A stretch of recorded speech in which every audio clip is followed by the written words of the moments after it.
আজকে দুপুরে গরম দেখে আমের জুস বানাতে গিয়ে যে এমন কিছু হয়ে যাবে, পুরো ভিডিওটা দেখো, বুঝতে পারবে। আল্লাহর রহমতে আজকে বাইরে প্রচুর পরিমাণে রোদ পড়েছে, আর আমি স্ট্যান্ডের সাথে ফোনটা বাঁধিয়ে এতিমের মতো এখানে বসে আছি। এটা একটা মিথ্যা কথা, ভিডিও বানানোর টপিক নাই তো তাই।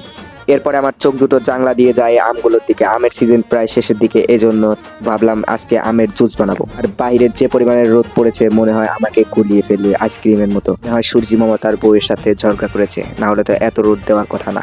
আর থাক, কার বউর সাথে কে ঝগড়া করেছে তা আমাদের দেখার কোনো দরকার নেই। এগুলো ভাবতে ভাবতে ফটাফট করে ছাদে উঠে ছোট করে একটা আম পেড়ে নিলাম। সত্যি কথা বলতে সবার গাছের আমই পাক ধরে গিয়েছে, কিন্তু আমাদের গাছের আম মাত্র ছোট হচ্ছে। সে বললে ভুল হবে, কিন্তু সবার কাছে থেকে ছোট। আর এদিকে দেখো, এই আমটা চুলতে গিয়ে গরমে আমার কি অবস্থা। মনে হচ্ছে বাংলাদেশ জয় করে এই মাত্র ঘরে ফিরেছি।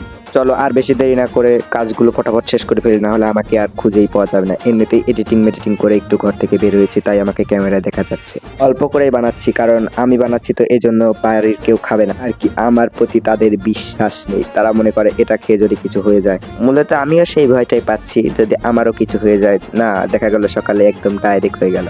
চলো এসব কথা বাদ দিয়ে থাম্বনেলের জন্য আগে কিছু পোজ দিয়ে এই জুসের গ্লাসটার ছবি তুলে নিই। আহারে, কেউ যদি আমার ছবি এরকম তুলতো। তো চলো খেয়ে তোমাদের রিভিউটা দেওয়া যাক। তো মোটামুটি ভালোই হয়েছে, যতটাও খারাপ ভেবেছিলাম ততটাও ভালো হয়নি, ও থুকু খারাপ হয়নি।